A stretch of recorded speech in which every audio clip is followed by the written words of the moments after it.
Halo pemirsa, Assalamualaikum warahmatullahi wabarakatuh. Sampurasun, selamat siang, selamat datang di podcast Magister Akuntansi Pasca Sarjana Universitas Pasundan.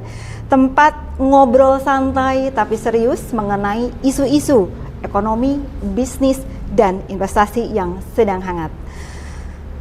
Pada episode kali ini masih membahas topik stabilitas dan masa depan pasar saham Indonesia, namun kali ini lebih fokus kepada stabilitas pasar, regulasi, dan perencanaan investasi jangka panjang. Telah hadir di studio kami para narasumber yang berasal dari Magister Akuntansi Pasca Sarjana Universitas Pasundan, para narasumber yang memiliki pemikiran kritis dan tajam yang akan mengupas tuntas terkait topik yang akan kita bicarakan saat ini.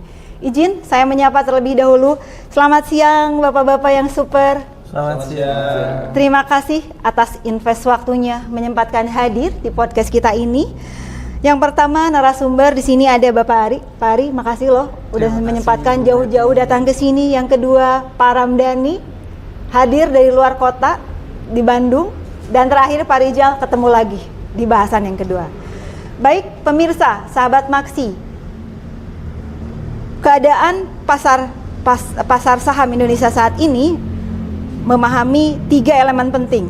Di antaranya ada stabilitas, regulasi, dan strategi jangka panjang. Untuk 3 hal elemen tadi terkait dengan pasar saham Indonesia, kita langsung saja bedah diskusi ini dengan para narasumber yang luar biasa. Pertama, saya akan meminta dari Pak Ari Muhammad. Pak Ari, kami ingin mengetahui sejauh mana kebijakan terbaru yang ditempuh oleh regulator untuk menjaga stabilitas dan integritas pasar saham di tahun 2025 ini. Bagaimana Pak Ari? Baik, terima kasih Bu Meti. Sebelumnya ketika kita berbicara mengenai regulator di pasar saham di Indonesia ini, pasar modal di Indonesia ini tentunya ada yang menjadi regulator utama tentunya Otoritas Jasa Keuangan. Jasa Keuangan. Selain itu juga ada lembaga-lembaga lainnya seperti Bursa Efek Indonesia, terus SRO, dan masih banyak lembaga-lembaga lainnya yang menjadi penunjang pasar modal di Indonesia ini. Nah, ketika kita lihat dari sudut pandang regulator pasar modal di Indonesia ini, Bu, pada dasarnya regulator pasar modal di Indonesia ini kita memiliki tanggung jawab untuk menjaga stabilitas agar terciptanya transparansi dan adil bagi seluruh pelakunya. Cuman ada hal yang menarik Bu, di tahun 2025 ini sangat banyak improvement yang terjadi di pasar modal ini. Oleh karena itu tantangannya pun akan lebih kompleks Bu. Nah, yang seperti apa sih tantangan yang lebih kompleks itu? Karena di tahun 2025 ini banyak investor-investor baru, baik itu dari institusi besar maupun investor retail. Nah, dengan improvement yang terjadi itu, otomatis kami sebagai regulator pun didorong untuk melakukan improvement yang lebih besar pula, Bu. Dari segi pengawasannya, kita perlu sistem teknologi yang terbaik, lalu kita juga perlu meningkatkan pengawasan agar setiap pelanggar-pelanggar mendapatkan sanksi yang setimpal gitu. Nah, selain itu juga whistleblowing system kita juga terus kita benahi gitu. Nah, selain itu juga Bu, kita kan tadi sebagai regulator kita harus menyiapkan semuanya gitu. Nah, tetapi di sisi lain kita juga selalu memberikan edukasi terhadap umumnya masyarakat luas, khususnya mungkin pelaku investasi, yang mana ketika investor-investor baru akan hadir, dia harus memahami mengenai return dan risiko yang terjadi gitu. Nah, return dan risiko yang seperti apa sih yang perlu dipahami? Yakni ketika investor baru ingin melakukan investasi, dia harus paham mengenai berapa return yang ingin dia capai dan bagaimana risiko yang akan terjadi gitu. Ketika return dia ingin besar, otomatis risiko yang terjadi pun akan lebih besar. Oke. Tetapi kalau dia nggak mau ngambil resiko, ya dia otomatis harus menerima returnnya nggak besar juga gitu. Seimbang Makanya berarti ya? betul, makanya kita ini bukan hanya sekedar menindak Bu, tetapi kita juga mencegah dan mengawasi.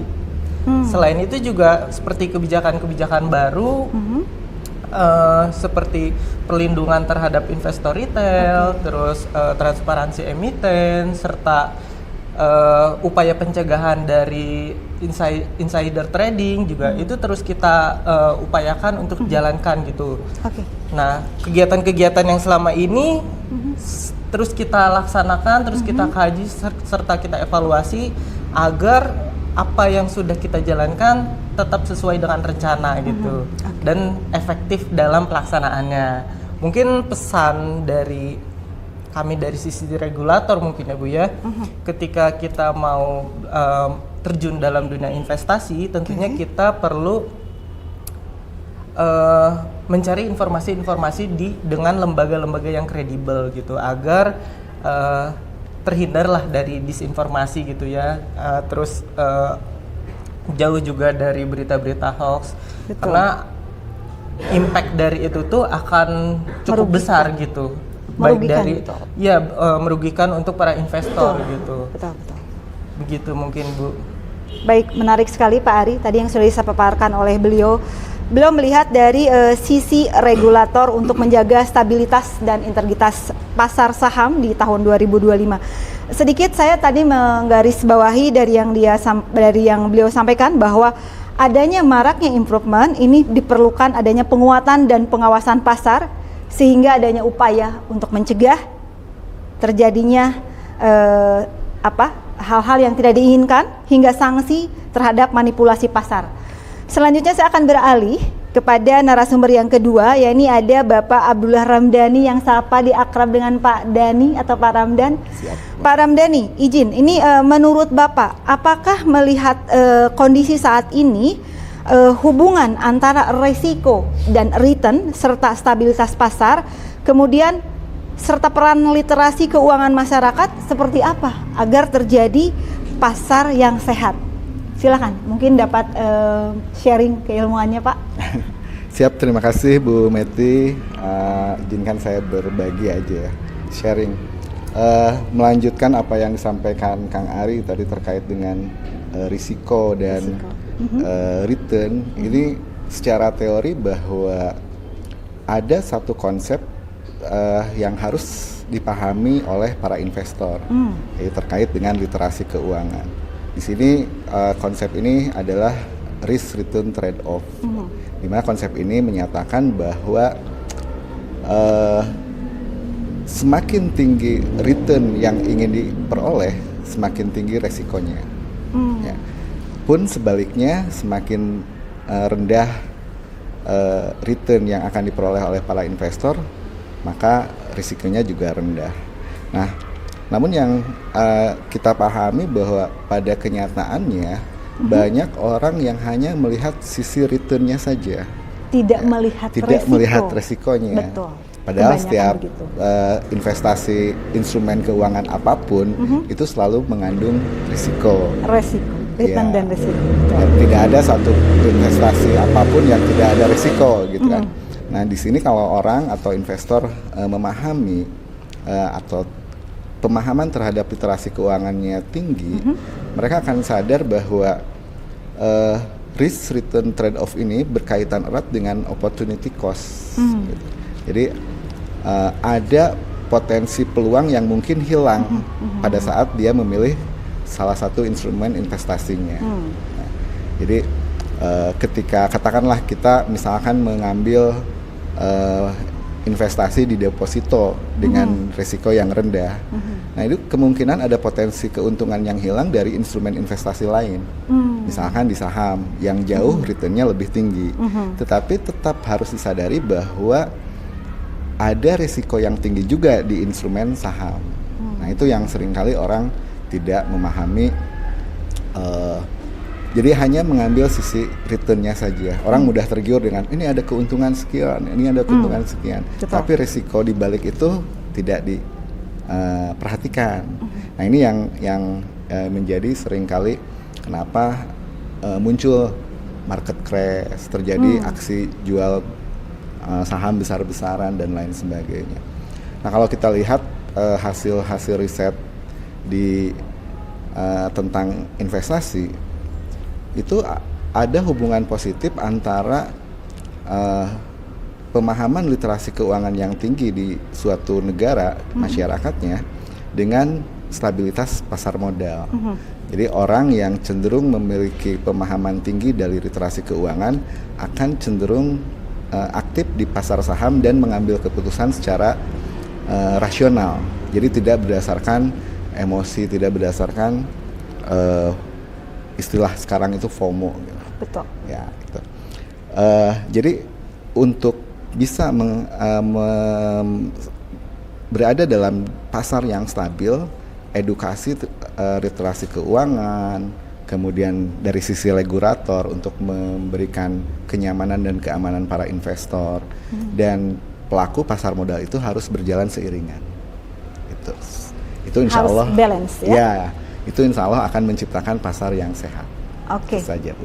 Terima Baik, kasih. luar biasa yang dipaparkan oleh Pak Ramdhani. Beliau mencermati dari sisi edukasinya bahwa memang penting perlu adanya pelatihan atau edukasi bagi masyarakat sehingga bisa bersinergi untuk menciptakan ekosistem investasi yang sehat. Sedikit tadi yang disampaikan oleh beliau, semakin tinggi return, semakin tinggi resiko. Semakin rendah return, semakin rendah pun resiko. One choice untuk para investor. Selanjutnya saya akan beralih kepada Pak Rizal.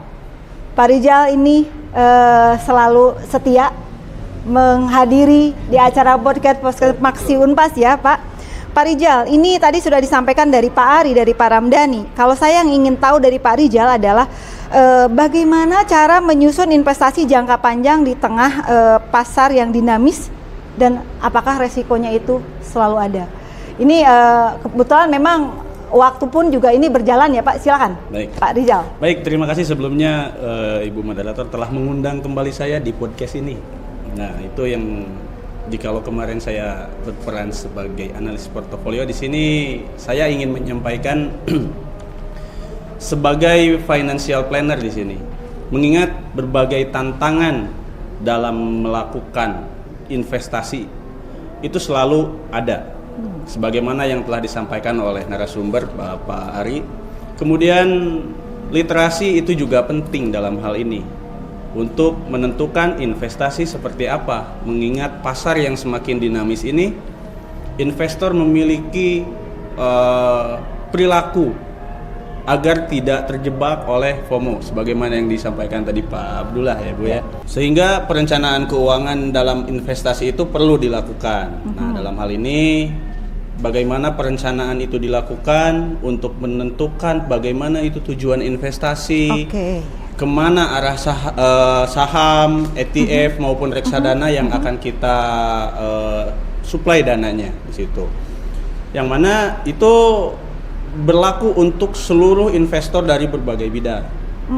Makanya tujuan investasi, diversifikasi portofolio itu harus tetap dilakukan, mengingat dalam menentukan strategi investasi jangka panjang ya perlu perencanaan yang sangat matang di situ, Bu. Ya, jadi ketika perencanaan matang, kemudian sumber daya sudah ditetapkan, ketika pada saat pelaksanaan itu dapat meminimalisir resiko yang akan terjadi di kemudian hari. Nah, itulah pentingnya perencanaan keuangan dalam strategi investasi jangka panjang. Karena kan kita tahu sendiri dinamika pasar global itu ya sulit diprediksi. Benar. Betul. Volatility, Betul. kemudian ambiguity, kemudian uncertainty. Betul. Nah, itu yang harus kita perhatikan. Karena kalau kita tidak memperhatikan tantangan-tantangan tersebut dalam berinvestasi jangka panjang, itu akan merugikan kita sebagai investor. Betul. Belum lagi panic selling. Betul, belum lagi panic selling. Ya, dipungkiri atau tidak ya Bu ya, Betul. masyarakat kita sekarang perilakunya FOMO-FOMOan, Nah, ya nggak jelas lah ya Bu ikut ya. tren. Ikut tren yang penting saya berperan sebagai investor, tapi tidak tahu bagaimana sih strategi perencanaan keuangan. Benar, di situ. benar. Makanya dalam hal ini satu tetap yang saya garis bawahi disiplin dalam mengelola keuangan. Kemudian tentukan tujuan awal secara jelas, konkret, komprehensif, sehingga bagi para investor yang ada di luar sana dapat menerapkan strategi investasi yang cocok.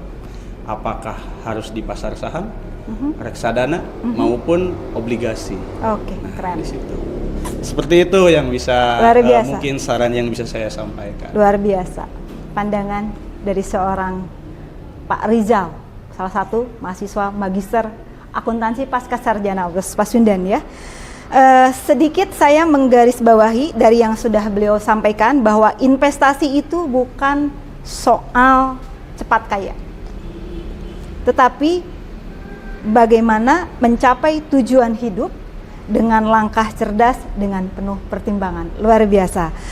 Pemirsa dimanapun berada, selanjutnya kita ikuti bersama dialog interaktif dengan 3 narasumber yang super duper ini, yang luar biasa ini, yang sudah mengupas bedah topik masalah pada podcast kita hari ini.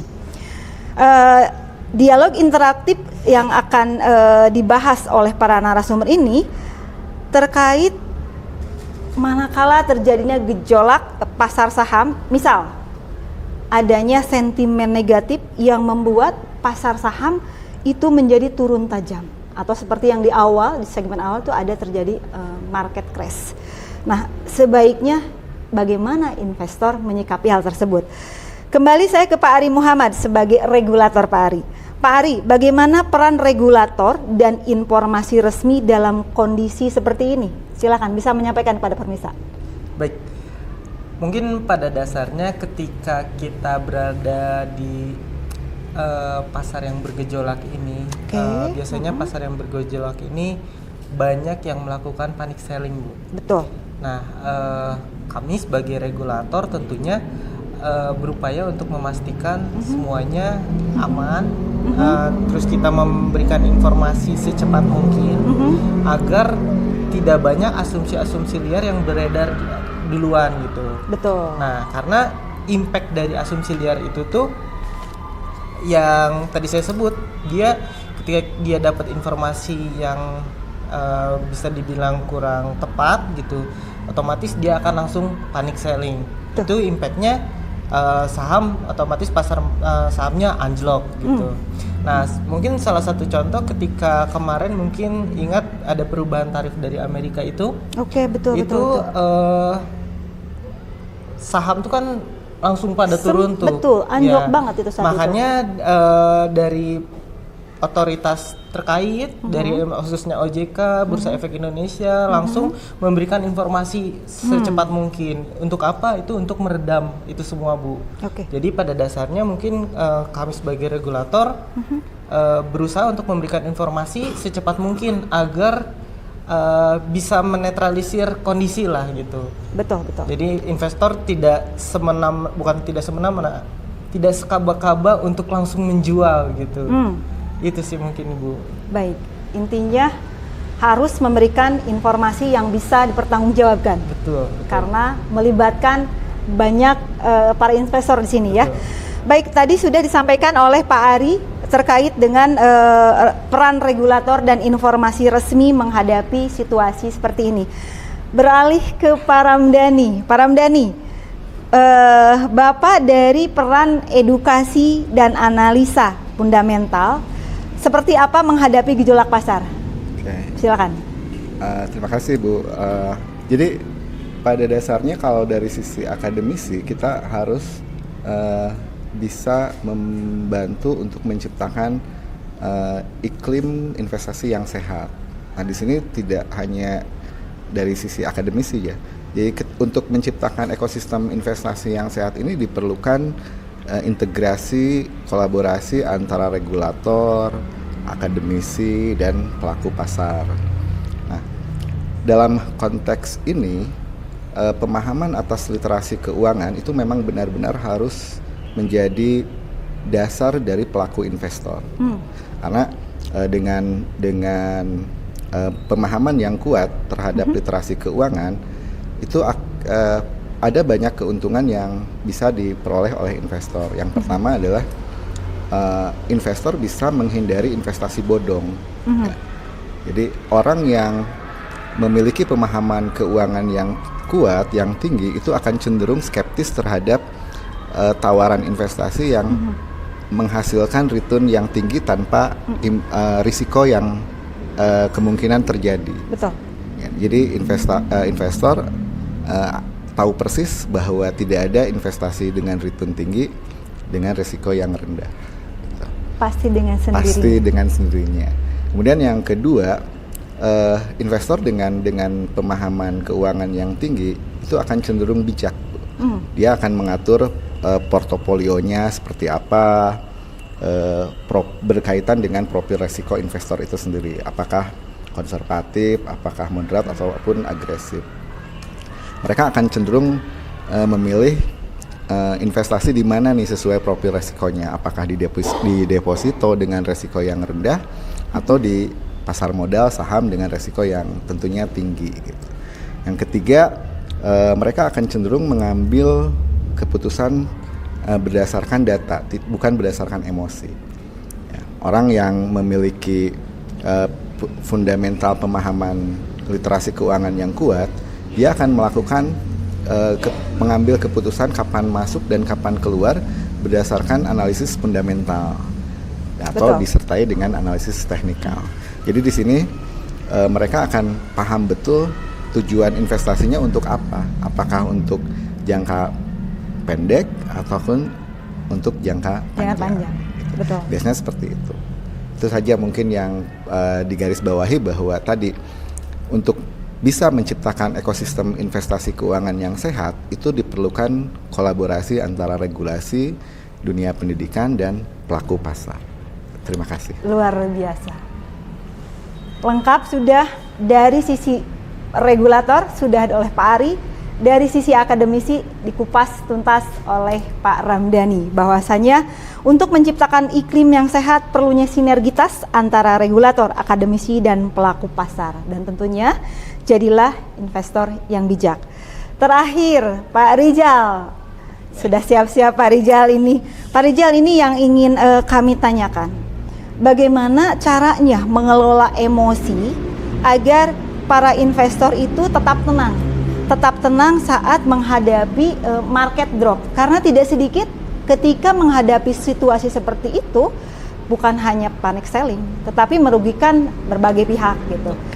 Izin dari Pak Rizal, bagaimana menyikapi hal tersebut? Baik, terima kasih Ibu. Betul apa yang telah dikatakan oleh Ibu, Pak Ari, dan Pak Ramdan, bahwa panic selling itu pasti terjadi. Mengingat emosi investor itu perlu diatur. Psikologi seseorang dalam berinvestasi itu perlu dijaga. Mengingat sumber dana yang dikeluarkan tidak sedikit. Betul. Nah, karena dia menginginkan keuntungan juga yang sangat banyak dalam hal berinvestasi.